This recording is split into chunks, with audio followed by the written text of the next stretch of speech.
I'm super excited today about starting a brand new series. This is going to be the first out of 10. And the series I'm calling the Podcast Power Playbook. And this is going to show you what really gives you an edge and how to do it easily and effectively with your podcast. These are the little tiny secret tricks for world-class podcasting. Welcome to Launch It, the Podcast Maestro, your gateway to becoming a thought leader in your field. Dive into the world of elite podcasting and master the art of influence and inspiration. And now, podcast personality, award-winning author and actress, Anne Scottlin. Welcome back to Launch It, the Podcast Maestro. I'm Anne Scottlin. Thank you so much for joining me again today here on this podcast, which is specifically designed to help you become a thought leader in your field. I'm super excited today about starting a brand new series. This is going to be the first out of 10. And the series I'm calling the Podcast Power Playbook. And this is going to show you what really gives you an edge and how to do it easily and effectively with your podcast that you either already have or that you're starting. But first, as you may remember, my purpose of this show is really just to help you become a global thought leader by helping you create a world-class podcast. Not just any podcast, a world-class podcast. So most experts in their field will never get around to launching their own podcast because they think it's too hard, or they'll think it's too complicated or too time-consuming. Like, I'm already an expert. I'm already a full-time professional. I have so much to share, but I don't have any time to do this. Well, that is what I help you with here at the Podcast Maestro. And I'm excited today about our topic. But first, if you would, please like, subscribe on whatever platform you are viewing or listening today. And if you love this, shoot a link to one of your friends who might also enjoy it. That link that you're using for the live stream will also work for the recording afterwards, so they will be all set. So I really appreciate you liking and commenting. It helps me keep this content coming to you. So let's get started. Today, I'm excited. The first episode of the Podcast Power Playbook. Can I say Power Playbook? You know, you're supposed to do that like red leather, yellow leather tongue twister. Can you do that? Red leather, yellow leather, red leather, yellow leather. I used to have to do that for acting school. And man, I never got very far. All right. The Podcast Power. I did it again. All right. So we're going to just move on to the topic, okay, for today, which is leveraging social media to position your podcast. You really need to leverage your social media to help you make the statement you're trying to make in order to create a powerful image in your podcast and to really have a presence that is felt worldwide. So it's really important for you to understand how valid and vital social media is in establishing your professional influence and authority. You can't get around it these days. I'm not even going to go over it too much because you already know this. Whether you love social media, whether you hate social media, whether you love consuming it but hate creating it, whatever your relationship is with social media, it's still absolutely imperative to your podcast. Now, the only other thing that could possibly outweigh that is if you are a massive celebrity already, but even celebrities have social media. So it really, because the more exposure you get, I don't care how famous you are, how rich you are, the more famous and rich you're going to get. So you're going to still have to use social media, whether it's you or your team, somebody's going to be doing it. So let's just talk briefly about social media. And I'm going to give you a quick overview today of what I'm going to talk about. First, I'm going to talk about strategy development, which is crucial, platform specification, and then finally engagement techniques. So we're going to get right into the nuts and bolts, the nitty gritty of social media and helping you develop a social media strategy. So first of all, how do you develop that effective strategy? What do you need to do to create a comprehensive social media empire? Well, first of all, really simple, set clear goals. When you set a goal, I don't care where you're going. I remember back before we had GPS when I was like a teenager in high school, and my parents gave me permission to go on a road trip, which I still can't believe now. They gave me permission. I was a senior on a road trip with a couple of friends, and we were literally going to go all the way across the country. And we didn't have GPS. We still had maps. And so we had to set our goal and decide how we were going to get there. And there were so many alternatives along the way. And so what we wanted to do, though, was see cool stuff on the way. So we set goals, small goals that led to our larger goal, which was ultimately getting to New York City. And then less exciting, but still important, a goal to get home. But if you don't set clear goals, you'll end up wandering around the backwaters of gosh knows where, trying to find out what direction you're headed. Plus my sense of north, south, east, west. No, I have one of my girlfriends has the best sense of direction. I greatly admire her, but that gene just didn't stick. All right. So to determine what you want to achieve with your social media presence, you have to decide, what is it that you want?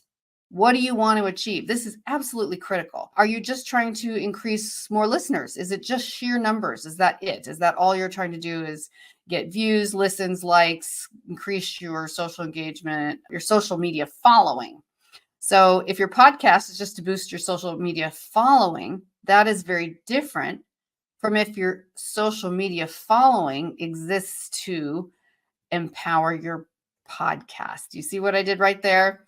It's a huge difference whether your podcast is boosting your social media following, so you get more social media numbers for whatever purpose. Maybe you're a speaker, maybe you are just launching a new book, whatever that might be, or very different from using your social media to get you more traction with your podcast. So it really depends. You have to decide. And those are things that I can help you along the way.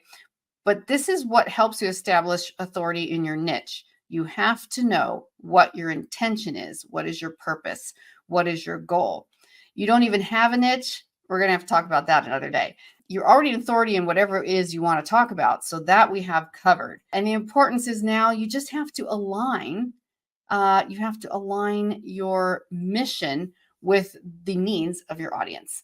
And I am going to pull that up because my screen just blanked on me. So what else do we have to worry about when we're coming up with a strategy for our social media in order to really create a world-class podcast? Well, platform-specific content. That maybe seems like a given, but that's a lot of work, by the way, unless you have people helping you do it. And if you don't have people helping you do it, then you need to be even more strategic in how you choose the platforms and what you're going to put on for social media promoting your podcast. So choose the right platforms. What platforms are you looking at? What are most aligned with the following you already have?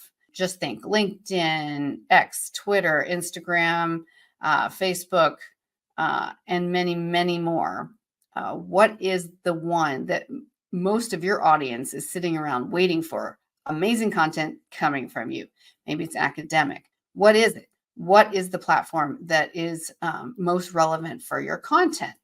And so first of all, you want to pick those platforms. Like, for example, I tend to work with, as a professional host and a professional business coach, I tend to work with professional people who are in mid-career somewhere, becoming experts in their field, already experts in their field, academics, other kinds of influencers. So what I usually put my content is just on LinkedIn and Twitter. That is the biggest one. Now, I still have Instagram, I still have Facebook, but LinkedIn and Twitter, X, are the ones that really target my audience. They tend to be well-read, well-educated, highly motivated, have budgets for things like a world-class podcast, because if you don't, this podcast will give you some awesome information, but it's going to also teach you the more expensive ways to do things to create that world-class podcast. Doesn't have to be outrageous, but we're going to teach you how to do it right from the bottom up so that you look like a world-class podcast before you're even out, before you even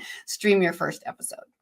So you have to also decide which platform is your target demographic. Is it Instagram? Is it YouTube only? Because some people just use YouTube. If you are a how-to demonstration person, if you're demonstrating how to make something, do something, prepare something, cook something, teach something, anything that's about demonstration, you almost certainly are going to be on YouTube. And then depending on that, what area might your followers be on LinkedIn, where you can find people with similar interests? So jumping over to LinkedIn, or maybe not. A lot of people would just be YouTube and Instagram being much more of a social platform, like teaching businesswomen how to dress for success. Let's just say that, for example, or businessmen how to dress for success. You're probably going to need a YouTube principle because you're teaching how to.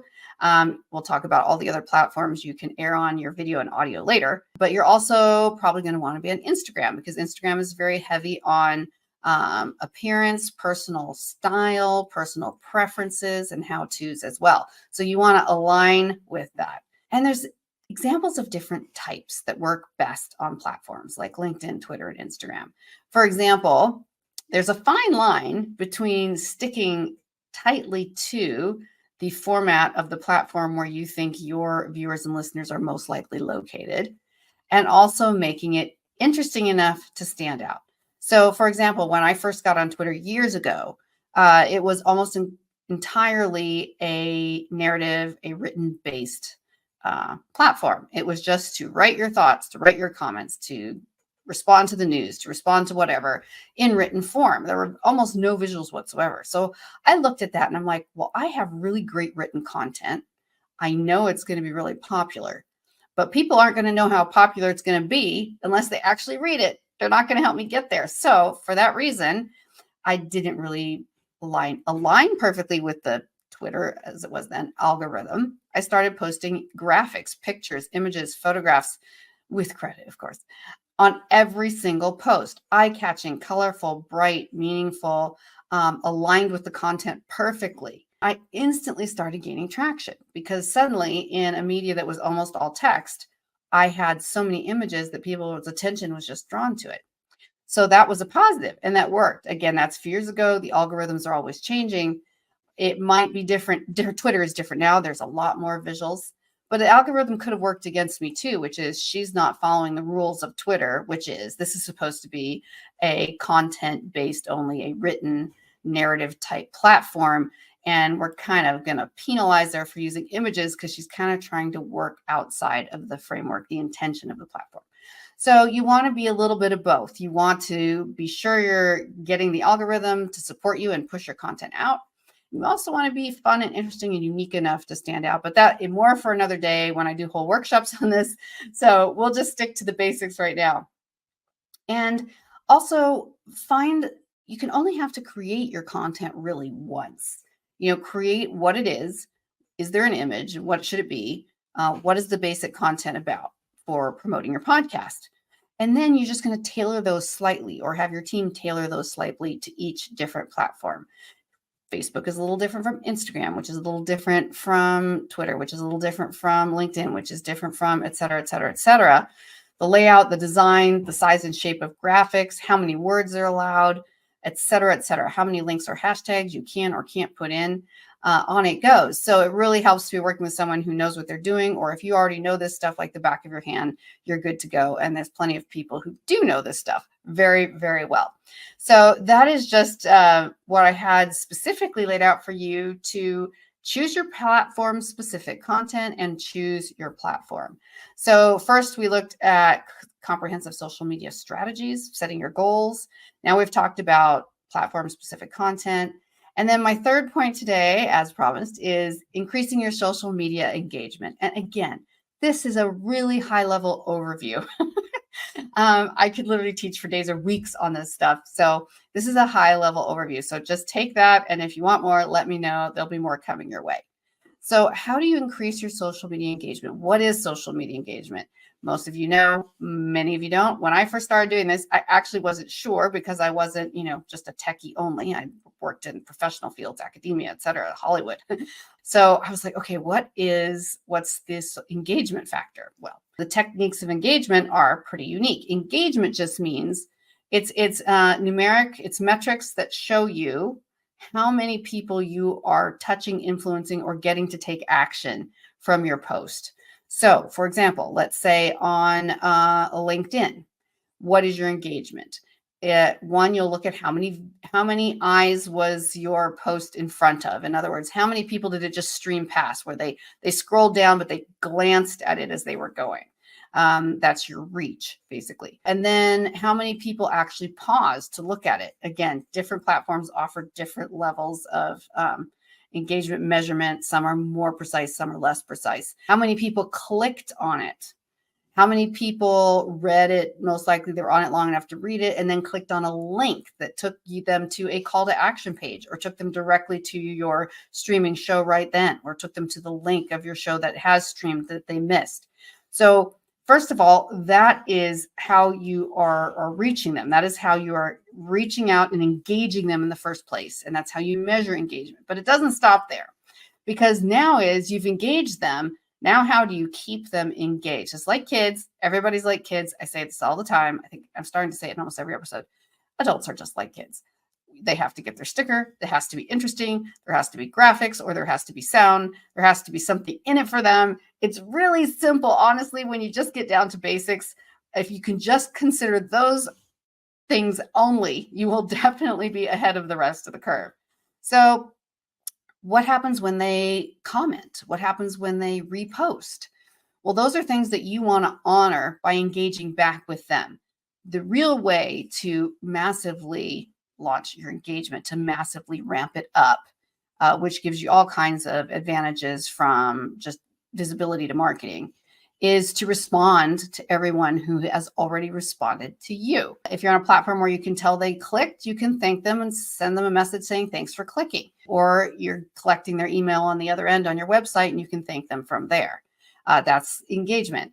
You can, when they like it, when they like something, there's not a lot you can do, although some platforms like Instagram, you can like the like or heart the like. It seems a little redundant, but again, it increases engagement. On Twitter, you can retweet. So if they retweet you, you can click on that, looks like a recycle arrow button, square recycle arrow, retweet, and see who were the accounts that retweeted, re-X'd, I don't know, we're still in this transition, your post. And you can literally go in, click on each of those people, for example, and go in and leave them a message on their own feed or under one of their own recent posts. So they'll feel really like, wow, they actually checked out my feed. Huge points to feel like you're watching them and their content. That is massive.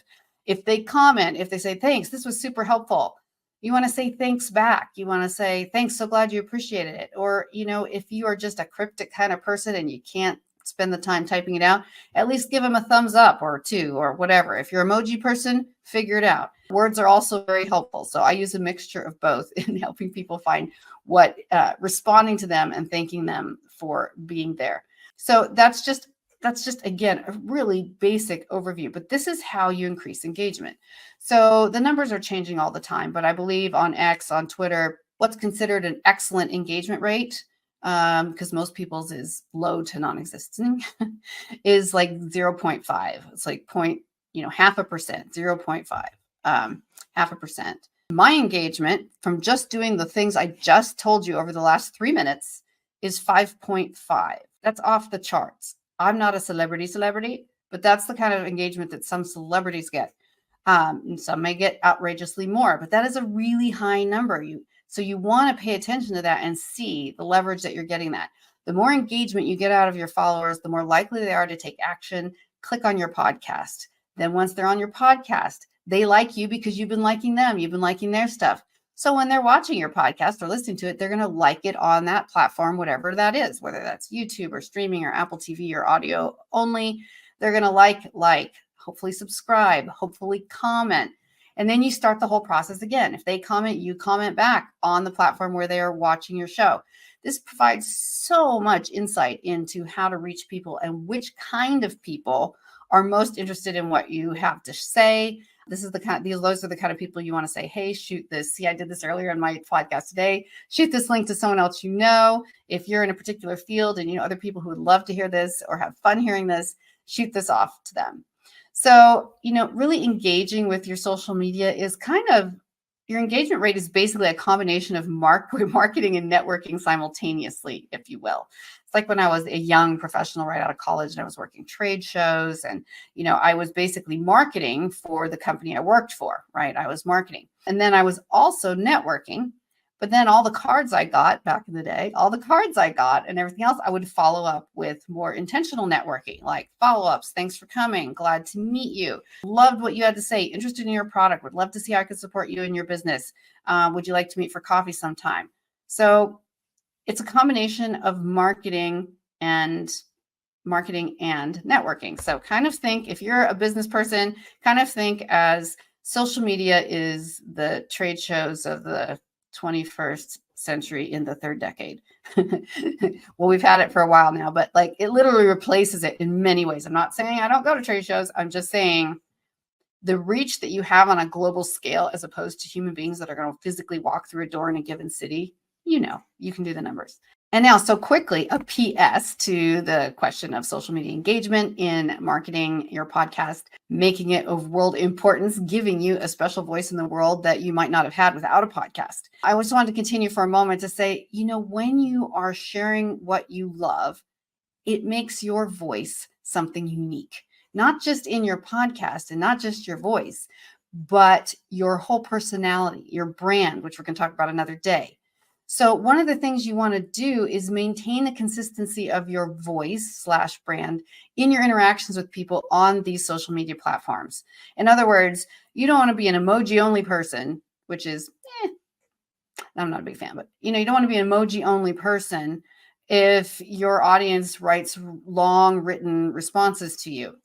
And also, regardless, no matter how you respond, it needs to be similar or the same. If you have a team working for you, like when my team is working for my clients, we go through all of their different their platforms, their social media platforms, their marketing, their websites, and see what is the voice, the tenor, the feeling, the vibe, the personality that comes through, so that we can respond accordingly to their social media posts. To the people who make comments, we get to comment back, but with the correct voice. So you want to stay consistent. Otherwise, it's super weird if your style completely changes one day from the other day. It feels like it's someone else.